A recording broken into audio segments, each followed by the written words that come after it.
아주 특별한 날입니다. 우리 한국 역사에 아주 뭐랍니까 우리가 이프크 메이킹 아주 분기점 전환점은 한 5.16 그러니까 1961년 5월 16일 지금부터 62년 됩니까? 그 날을 맞이해서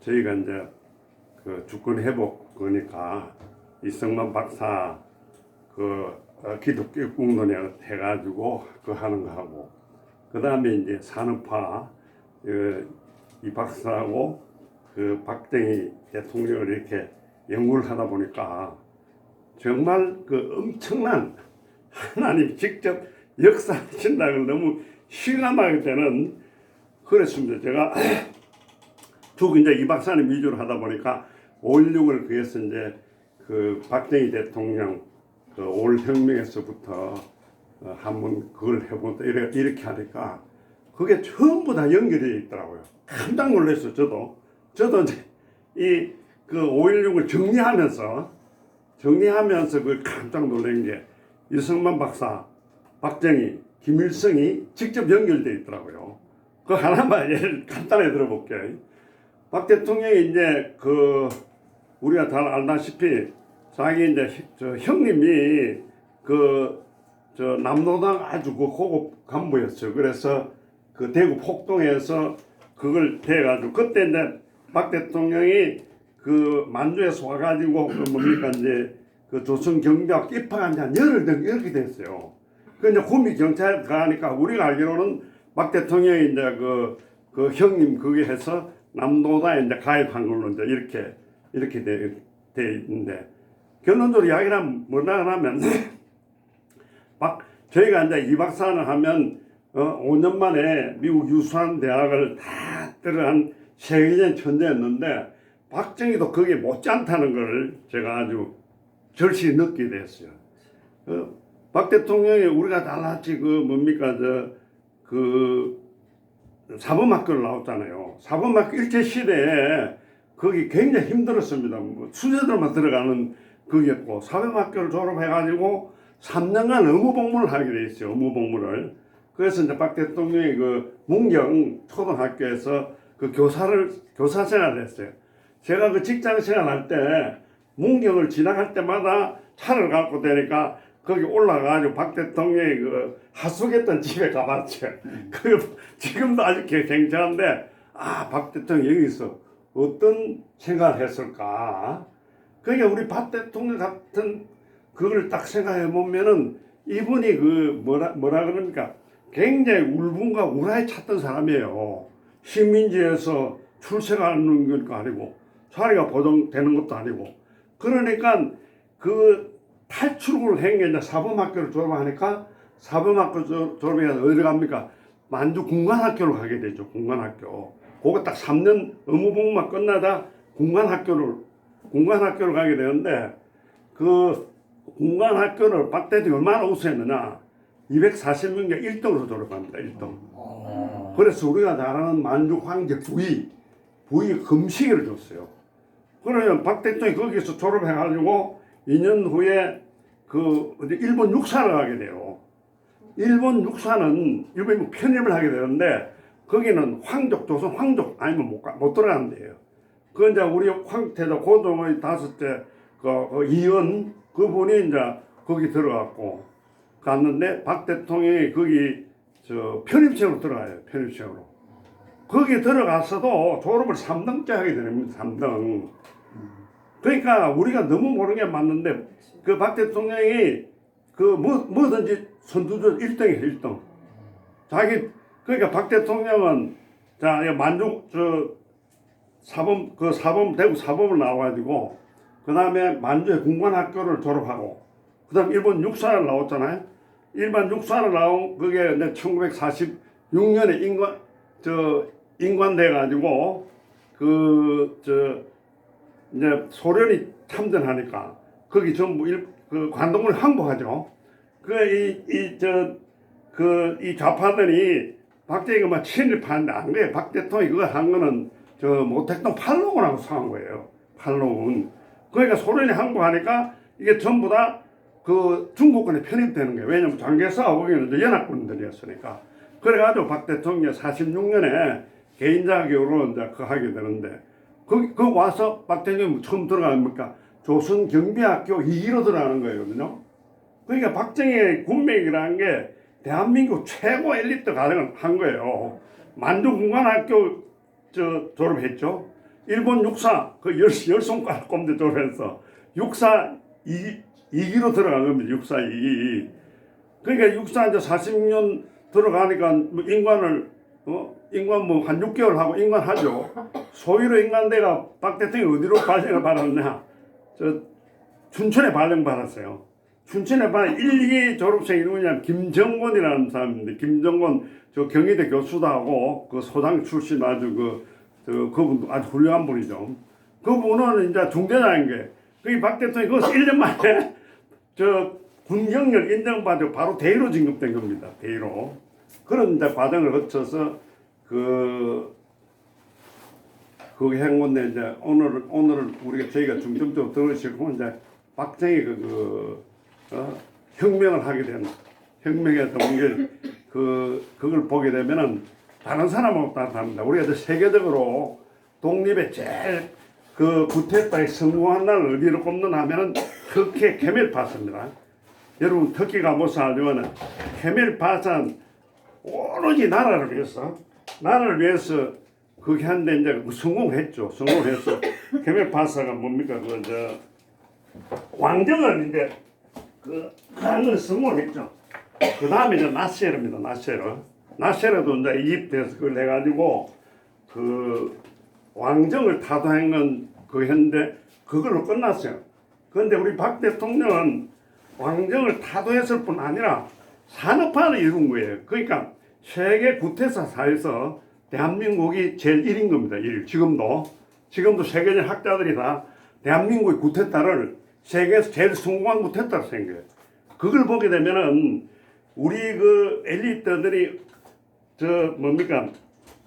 나세르하고 그걸 공부를 다 한 거예요. 김정필 그 당시에 다 미국 유학 갔던 아주 제일 엘리트 청들이 그걸 전부 연구를 다 한 거예요. 그 연구의 터전 이게 이제 군사혁명이 일어났는데, 이제 그 자세한 과정들은 제가 다음에 이제 계속 말씀드리겠습니다만은, 다음에 6.25 때 되면은, 우리가 알기로는 이승만 대통령이 이걸 공부해보니까 어떤 관계가 있냐. 박 대통령이 이제 그렇게 해가지고, 남노당 그걸 해가지고 난주 숙군자 노동당으로 해가지고 김창현 체포가 돼요. 체포가 되는데 그 전에 박 대통령은 워낙 탁월하니까 만주공관, 육사, 조선경비학교 나왔으니까 가는 데마다 작전통일인 거예요. 박정희 대한민국 최고 1인 작전통일이 된 거예요. 그래가지고 작전이 이제 박 대통령이 이제 그걸 좌익 혐의로 이제 구속되게 되니까 사방에서 전부 다 자기 선배들 자기 동기가 이하림 장군 일본 사람 이하림도 동기고, 그 다음에 누굽니까 백선엽, 정일권 다 망군학교 선배들 아닙니까? 박정희 절대 그런 사람들이 안 해가지고 박정희 탄원을 하게 되죠. 탄원. 우리가 알기로는 박 대통령이 백선엽 장군이 그걸 사면을 면제해줬다 그런데, 제가 조사를 해보니까 백선엽 장군이 물론 많이 지원을 했죠. 최종적으로 이승만 대통령 만나서 하는 하우스만이라는 사람이 있습니다. 하우스만은 미군 정보장교였는데 대위였어요. 대위. 이분은 워낙 탁월해가지고 그 다음에 CIA 이제 정보원으로서 대위인 거예요. 대위. 그러니까 이 권한이 막강한 거죠. 이 박사도 만나게 되고, 이 박사의 고문이 이 박사 고문, 그 다음에 사령관 고문을 하니까 국무회의에 참석합니다. 국무회의에 참석한 사람은 미국인으로 하우스만 하나뿐이에요. 하우스. 그러니까 그게 얼마나 대단한 권력입니까? 유엔군 사령관도 참석 못 하는데, 그렇게 그랬는데 하우스만이 이승만한테 건의를 합니다. 박 대통령이 이렇게 유능하고 혁혁한 공을 세운 사람이다. 그러니까 이 박사 지금 인재가 가는데 이 박사가 딱 가는데 그러면 안 되지. 그거 바로 사면시킵니다. 있으면 하나를. 예배. 근데 그런 역사 이 박사가 박 대통령 한 사람을 사면시켜 주는 거예요. 그러면 사면을 시키면 그 다음에 이제 사면은 이제 말하자면 사형이 면제된 거죠. 그 4명이 다 잡혔는데 동료 3명은 다 바로 적절 총살됐고 이제 박정희가 그때 이제 백성재 장군을 만나게 해달라 해가지고 백성재 장군한테 나를 좀 살려주면은 국가를 위해서 그거 하겠다. 그래가지고 이제 그 박 대통령이 뭘 했냐면 남노당의 그 장교 조직을 전부 다 적어준 거예요. 그러니까 박 대통령 그러니까 우리 본부에서는 이 지하 조직은 알았지만은 근본 조직은 하나도 파악하지 못할 때 박 대통령이 그걸 다 제공해 준 거예요. 그러니까 박 대통령이 그게 그 뭡니까 그 하부 조직이 있은 게 아니라니까요. 꼭대기층에 있었던 거예요. 네? 그런데 이제 이걸 직접 그 박 대통령 수사한 사람이 그걸 보고서를 숨겨 있어요. 보고서 김한이라는 분이 어떻게 썼느냐? 박 대통령은 이념적 공산주의가 아니다. 자기 형님하고 이런 관계 때문에 감정적으로 가입했기 때문에 그걸 이제 또 국가에 기여했으니까 그런 거를 이제 물론 뭐 다 그걸 지원했으니까 뭐 정의곤, 백선엽, 뭐 김정절, 육사, 뭐 강군사 다 박 대통령 살리라 그러니까 이게 하우스만에 가서 이 박사 그 자리에서 밖에 하나 사면 딱 해준 거예요. 그 사면한 게 이제 무기징역으로 되고 그다음 6.25 전쟁이 일어나니까 그걸 이제 그 위에서 박 대통령이 필요하니까 이제 그 군에서는 파면됐지만은 문관으로 들어간 거예요. 문관. 그래가지고 이제 그 정보국의 문관으로 갈 때 그때 648개들이 그 밑에 휘하에 다 들어오가지고 그거 하니까 너무 박식하니까 전부 존경하게 되고 군인 등재에 투철하는 사람입니까? 그리고 청렴하니까 전부 그걸 따르게 되는 거예요. 그러니까 그 이제 박정희이 이제 그렇게 우승됐고 또 나중에 이제 그 언제 복귀가 되느냐? 김일성이가 박정희를 살려주는 거예요. 6.25 남침이 일어났단 말이에요. 6.25 6월 25일. 박 대통령 문관인 거예요. 문관인데 그날에 어머니 제사라 가지고 구미에 가가지고 제사를 지내고 있어요. 제사를 지내는 6.25 사변이 나니까 경찰에서 연락 올 거 아닙니까? 지금 본부에 빨리 귀가하랍니다. 박정희 제사 지내 바로 소리 딱 올라온 거예요. 육군본부에. 그러니까 육군본부 잠잠해 준 거예요. 전쟁이나 도망가기가 바쁜데 박정희가 딱 나타났다. 그러니까 그때부터 이제 박정희 좌익 그건 전부 싹 없어진 거예요. 그 이제 우리가 피난을 가지 않습니까? 피난을 대전에 갔단 말이에요. 대전에 가서 그때 참모 차인군이 정일원이었다고. 정일원에 이승만한테 보고를 합니다. 이 작전에 유리한 기자 박정희 복권시켜 줍시다. 소령으로. 그래가지고 10월 17일 50년이죠. 10월 17일 박정희가 소령으로 복직해가지고 바로 군정보과 자기 그 있던 그 과에 딱 보직을 받는 거예요. 거기 차장으로 보직을 받는데 계급이 소령이거든요. 거기 대령이 계급이 누구냐? 장도연, 우리가 잘 아는 5.16 혁명이 일어났을 때 육군중장 장도연, 육관대 회장, 육군정장 장도연, 제가 부의장 이렇게 임명이 된 거예요. 그러니까 이걸 딱 보게 깜짝 놀란 게 이 박사가 박정희를 2번이나 살려준 거죠. 사형 선고. 왜? 그 사명은 대통령밖에 없으니까. 그것도 대통령이 직접 개인적으로 지시를 한 거예요. 여러 사람 아니 딱 한 사람 복직을 한 거예요. 그래서 내가 깜짝 놀랐어요. 그 다음에 또 김일성이 남침을 했으니까 박정희가 복권이 된 거예요. 남침을 안 해서 문관으로 그냥 거기서 뭐 그냥 그거 한 거죠. 왜 뭐 반란죄 사면했다, 제형했으면 벌써 끝나는 거죠. 그런데 남침이 일어나니까 복권까지 시켜준 거예요. 이걸 보면서 정말 역사를 주관하는 하나님이 대한민국에 걸출한 이승만 대통령, 박정희 그걸 통해서 알아시고 또 이제 사탄 세력에서는 이제 김일성이 이렇게 해가지고 이걸 지금까지 펼쳐왔구나. 이제 또 우리가 그 5.16 이제 박 대통령은 혁명을 하면서 뭐냐면은 자기는 혁명의 목적이 뭐냐? 국민을 먹이 살려 죽이겠다 이런 게 자기들. 그 쭉 과정을 보면은 그러니까 박정희가 그 6773 이렇게 해가지고 그 책을 쓴 분이 있어요. 그게 이제 박정희 화불리는데 그게 뭐냐면 1961년 그 5.16부터 그 다음에 박 대통령이 이제 돌아가신 10월 26일까지 그게 뭐 6,739일 요렇게 그 날짜 있어요. 그 화보집을 만들었는데 이 사람 이걸 조사 보니까 일주일에 3곳 정도는 전부 다 뭡니까? 그걸 건축 뭐 예를 들면 경북도 고속도로 건설, 호남 고속도로 건설, 기공식, 착공식, 완공식, 무슨 비료 공장 그게 사람도 이렇게 되어 있는 게 그게 이제 그런 과정을 거쳐서 그게 근데 박 대통령은 처음에 5.16을 해서 정권을 획득했고 그 다음에 2차가 뭐냐면은 이거를 산업화를 해야 되겠는데 자본이 없잖아요. 그러니까 일본하고 수교를 해야 되겠다. 수교를 해서 전후 배상금을 해가지고 우리가 산업 자본을 해야 되겠다. 그러니까 전 국민이 반대하죠. 왜냐하면은 일본의 그 반일 감정이 있으니까. 지금도 마찬가지 아닙니까? 지금도 뭐가 군력외교하는데 그때 어떻게 했어요? 박 대통령이 이제 군대를 그만두고 민주공화당에 가서 출마했을 때 윤보선하고 표차가 15만 표밖에 안 났어요. 15만 표. 그러니까 진층에서는 얼마나 억울하겠어. 야, 우리가 조금만 돼서 우리가 정권을 차지했는데 그리고 그 15만 표라는 게 그 호남에서 몰표가 나왔기 때문에 그렇게 된 거예요. 그러니까 그때는 뭐 그 지역 감정이라는 게 없었어요. 정치인들이 자기 편의를 위해서 지역 감을 조당한 거죠. 조당해서 그런데 이제 그렇게 하다 보니까 박 대통령이 이제 한일 국교를 정상한다 그러니까 들고 일어난 거죠. 지금 저 민노총 누구 하나 죽은 거 핑계 삼아가지고 눈탱이 태진 한 사람 사고사도 있고 우리가 지금 자살하는 사람이 하루에 얼마나 우리가 세계 1위입니다. 그 노인 자살률이 그걸 해가지고 지금 빌미를 잡으면 저 끝에서 그게 뭐 윤종근 퇴진하고 연결되립니까?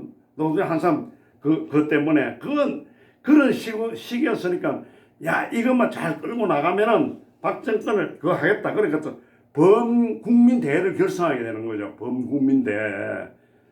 한일 구력외교 반대 전 국민 그걸 하니까 학생, 노소, 젊은이 전부 다 가는 90% 반대하는 거죠. 90%.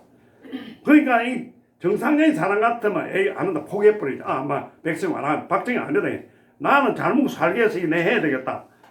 너 반대도 내가 하겠다. 그러니까 그게 6.3 계엄령이에요. 계엄령을 선포해서 하죠. 그러니까 그게 대2차. 그 다음에 이제 이 3차가 지금 한 10월 유신이에요. 10월은. 박정희가 이제 건설을 계속 해보니까 임기가 2년 반인데 끝나니까 자기가 뭐 개수왕이 좀 올 수도 되잖아요. 올 수도 되니까 그때 이제 반대당인 그 김대중이 뭘 주장합니까? 대중경제론을 주장하는 거예요. 대중경제론. 그건 대중경제는 뭐냐?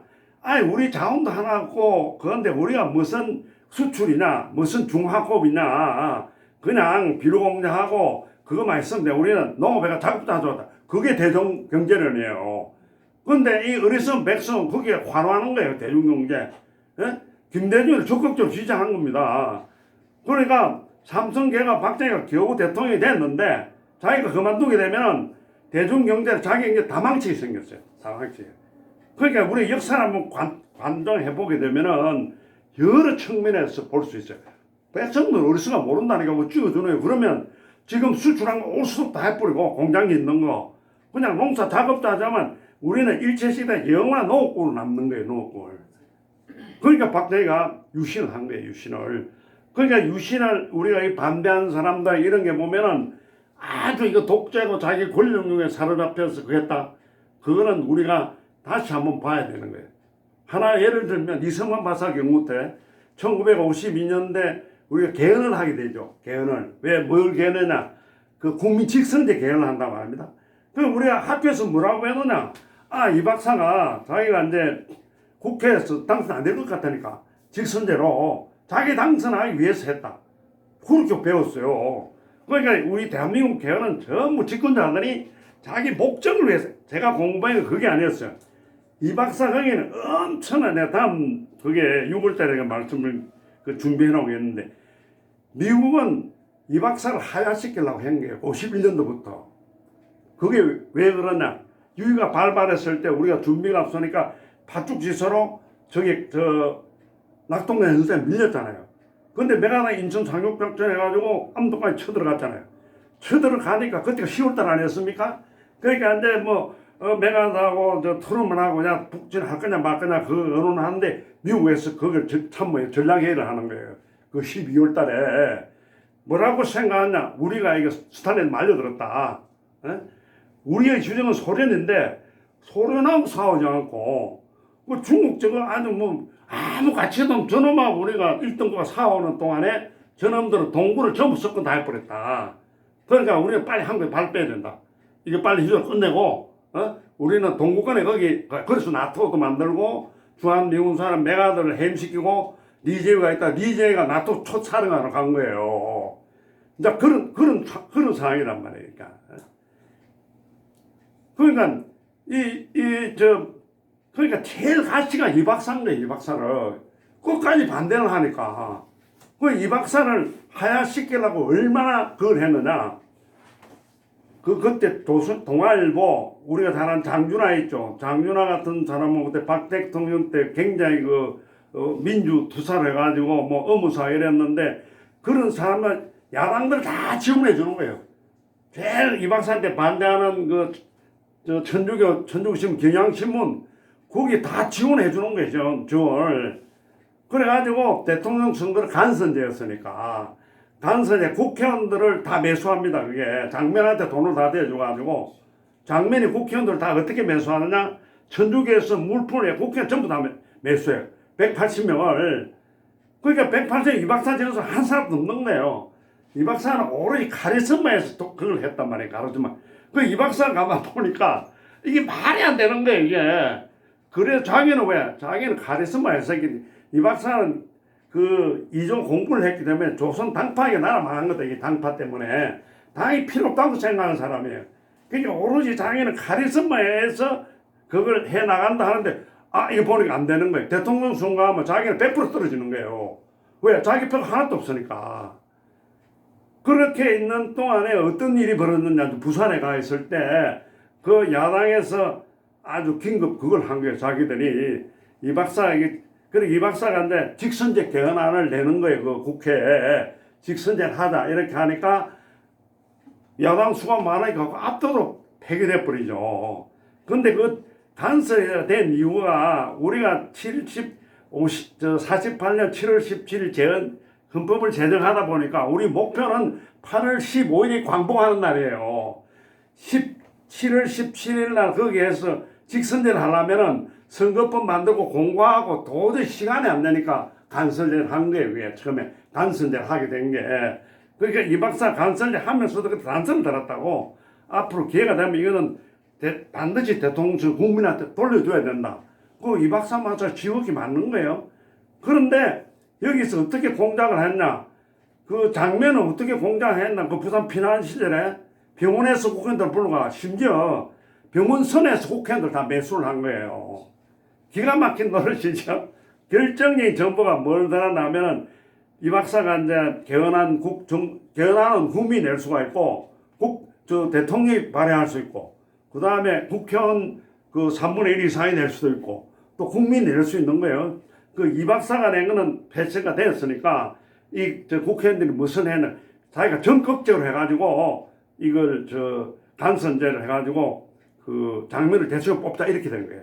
그게 5월 29일 날 우리가 그렇게 하다 이래 된 건데 그 정보를 25일 날 이승만이 발견한 거예요. 이승만이 발견한 게 이게 말하는 서해 구태타인 거예요. 내가 엄연히 대통령에 있는데 이놈들이 나를 그냥 실각시키고 장면을 대통령 시키려 한다니까 이 박사가 그 당시 참모총장 이종찬한테 지시를 합니다. 이게 의구태타다. 군을 동원해 이놈들 다 잡아라. 그러니까 이종찬 장군 이제 근데 아주 현명한 분이에요. 아마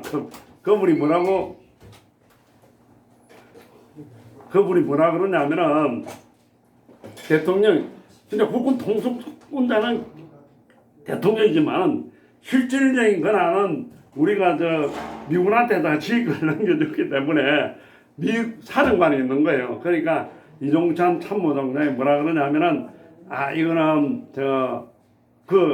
거절을 하는 게 아니라고요.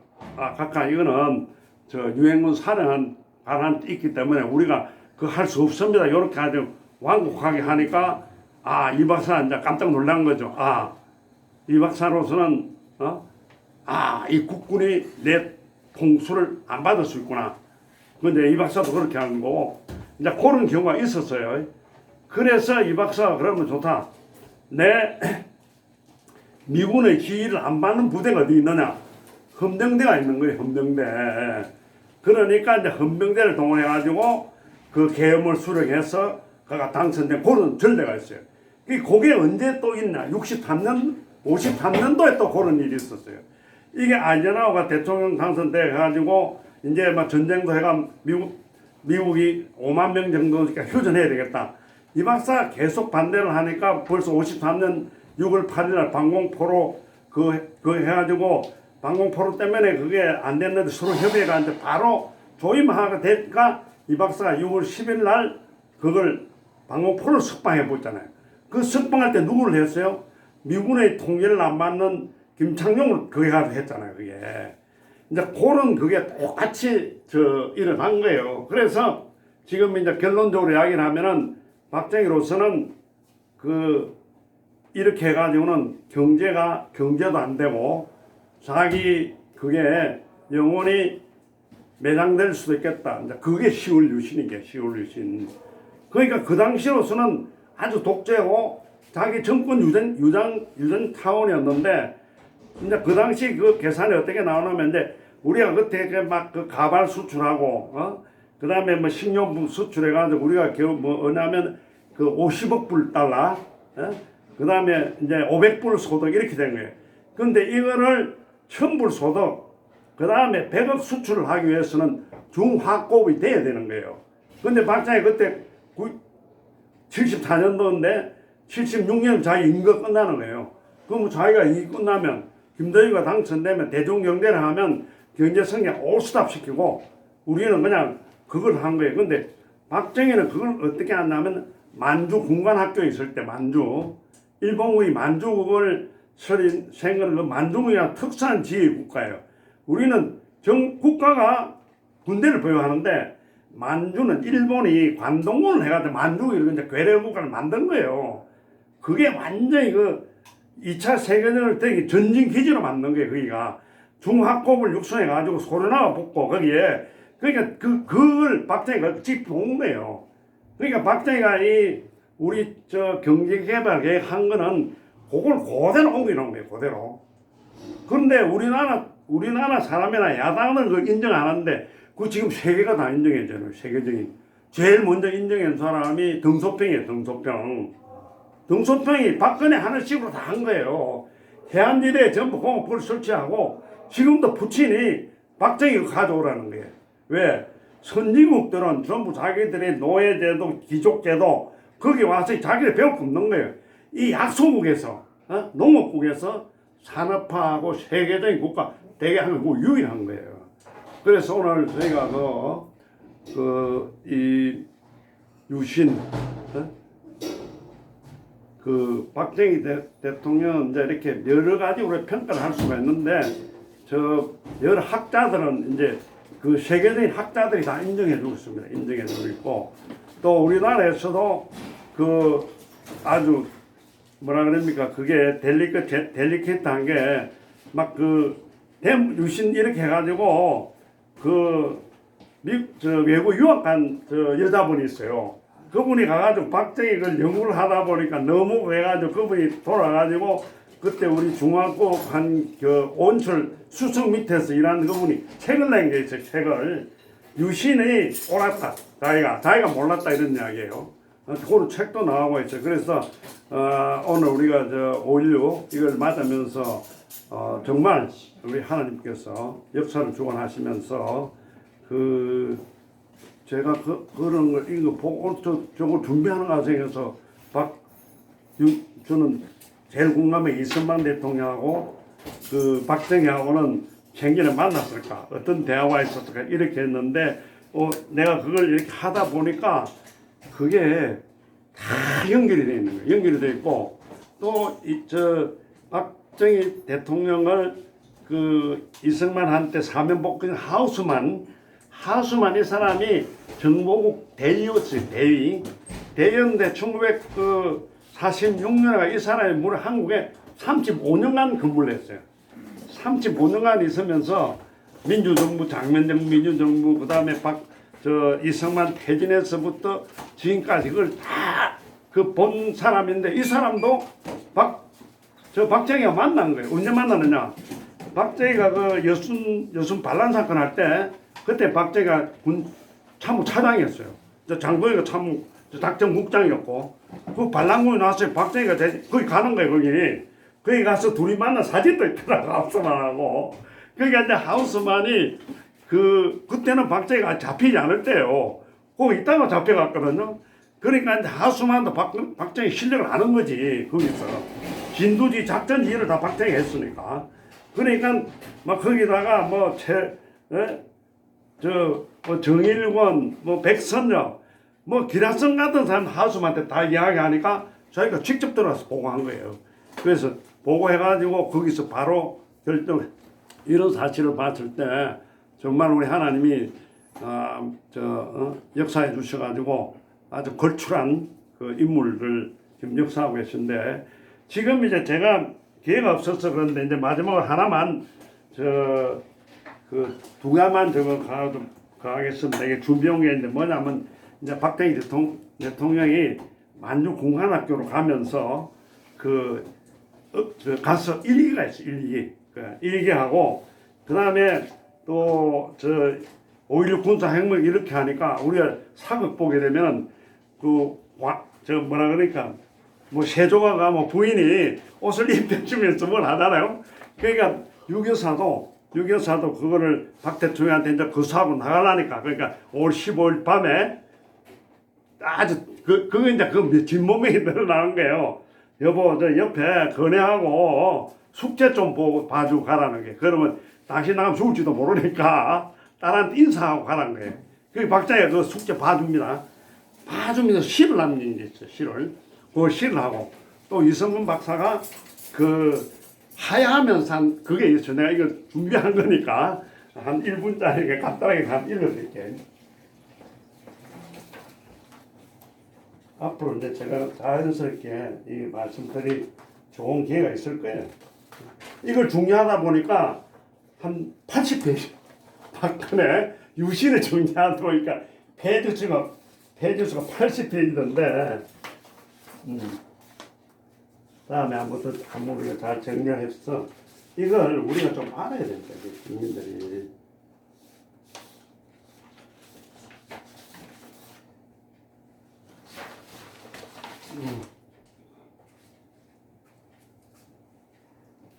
자, 만주로 떠나면서 박정희 일기를 썼어요. 박정희 일기 썼어요. 이게 이제 51년 내가 만주 공간 박정희 일기예요. 내가 만주 공간학교에 입학하기 위하여 1941년 49년 41년이죠. 41년 4월에 입학하니까 어느 날 살살한 봄바람이 옥에서 스며든 고향 구미군 북해선 프레통에서 멀리 만주 땅 신경 공관학교에 입학하기 위하여 북행열차 타고 떠나는 날을 전송하기 위해서 실천 노고의 어머니께서 나오셔서 나의 옷자락을 분하시며 늙은 어머니를 두고 왜 그 먼 곳에 가려고 하느냐 하시며 노안에 눈물을 흘리시던 그 모습이 불현듯 머리에 떠오르고 어머니의 흰옷 그림자가 보이지 않을 때까지 손을 들어 흔들으시던 그 모습이 지금도 완연하다. 그날 어머니의 심정이 얼마나 허전하고 불편했을까. 일기를 박정희 아주 시적이고 아주 시인입니다. 시인. 그 다음에 이제 저걸 자기 뭡니까 이제 거사 전날 아주 마치 유서죠, 유서. 유서 전날 유서인데 이 아주 비장한 유서를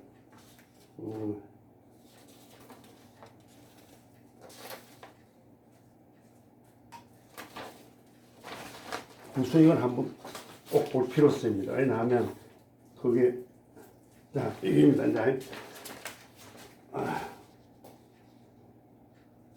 유서를 둘이 국민한테 하고 국민한테 하고 향토 선배에게 이랬었어요. 국민에게 황파에 시달리는 삼청마 우리 동포, 언제나 구름 개이고 태양이 빛나리 천추의 한이 되는 조국 질서 못 찾으면 내 민족 앞에 선열 바쳐 충혈 원운 되겠노라. 그냥 죽을 각오를 한 거예요. 그 다음에 이제 학도 선배에게 영남의 우뚝 소순 영봉 금오사나 다리거라. 3차 걸친 성공 못한 흉국 1년 박정희는 일편다신 구령결이 송성치 못하면 활보한대. 쾌도활보 맹세하고 일거기항 못하리라. 네? 이 박 대통령이 그 해관 중에 뭐냐면 그 박 대통령이 거기 상주 거기에 선생할 때 일본 교사